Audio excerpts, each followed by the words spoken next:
Aloha, my name's Justin Kollar. I'm serving my second term as prosecuting attorney for the County of Kauai. Here in our office, we have 45 employees dedicated to the public safety of our community, 16 attorneys, as well as victim witness counselors, investigators, administrative staff, and clerk support staff. We all work together here on the second floor of the police station in Lihue. And we work hard every day to protect and serve victims and survivors of domestic violence and intimate partner violence, sexual assault in our community. What is our key role in terms of providing advice and support to victims that we come into contact with? When a case comes into our office, usually referred to our office from the police department, they've completed their investigation, they've interviewed the victims, they've interviewed the witnesses, collected evidence, taken photographs, and basically prepared their reports for us. At that point, it's our job to evaluate that case and decide what charges are the appropriate charges to file in the family court or the district court. And so as part of that process, one of the first things we do is reach out, either through our attorney or through our victim witness counselor, to the victim involved in the case. And what we do is we listen to them. That's the most important thing for us, is to listen. Hear what they're saying, hear what their experience is like, hear what they've been through, and try to explain to them what is likely to happen next, how the criminal justice process works. And one of the most important things that we can do is help them understand that system and let them know about what kind of support is available to them. And that can include, from our partner agencies in the community like the YWCA, who do so many important things to help support the victims and survivors of DV, as well as other community resources, depending on what that person's particular situation is.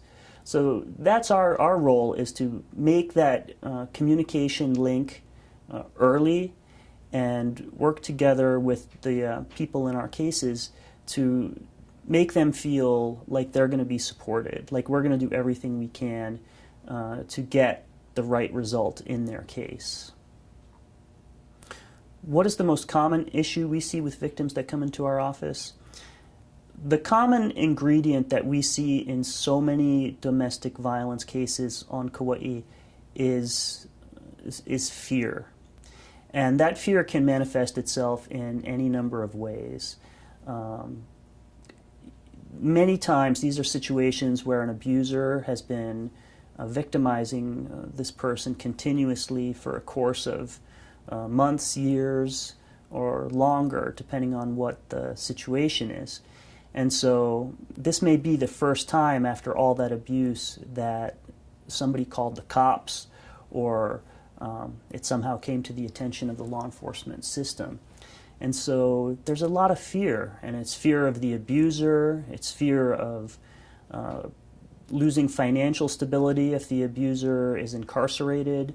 It could be fear of losing access to children if they're separated from their abuser. It can be a fear of having to go into court and testify in public in front of their abuser. So that fear is something that is pervasive and manifests itself in all kinds of different ways.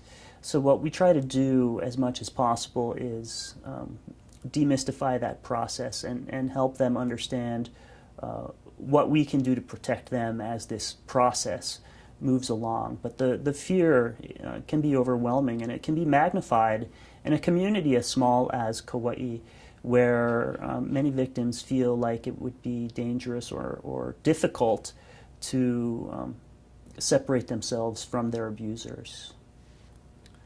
Why do I think it's so important for victims of abuse to get YWCA services? The YWCA does so much for our Kauai community in terms of protecting and supporting the victims of domestic abuse, whether it's through the shelter services, whether it's information on how to get a TRO, a temporary restraining order, whether it's support through their crisis counseling services. They really can provide a lot of that hands-on service directly to the victims that they need or may be helpful to them, particularly if they want to change their situation, if they're at the point where they're ready to separate themselves from their abuser and try to make a different life for themselves. That's something that can't be done overnight, and something that takes sustained effort, sustained support. And so the YWCA provides that, a big part of that support system, just on a daily basis going forward, knowing that they will be there to help these victims and survivors get into safe situations and rebuild their lives. Our office is proud to support the Domestic Violence Task Force here on Kauai. We've been a participant in that task force for many years now. And why it's so important is because it brings all the stakeholders to the table on a monthly basis to sit down and talk amongst ourselves about what is working, what's not working, what are the trends we're seeing in the community, what are the programming developments that are available, are there grant funds that might be available that one or more of our agencies might be able to take advantage of.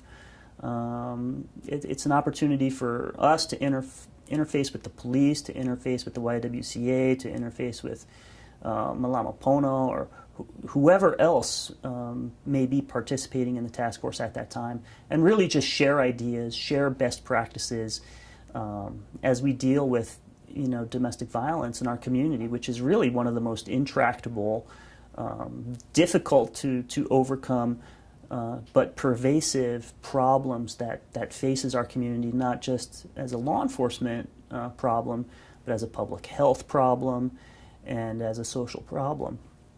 So it really makes sense for all of us to get together and share those ideas in a productive setting, because folks at the YWCA may look at an issue from an angle that we don't see here at the prosecutor's office, or the police department might have a thought on an issue, something that the YWCA is doing, and we help make each other better and more able to do our jobs of protecting and serving the victims and survivors of domestic violence in our community. So I'm a proud supporter of the Domestic Violence Task Force on Kauai. I have to give Bethany Compton a lot of credit for her leadership in keeping that task force going over the years, and just thank them for all the work that they do.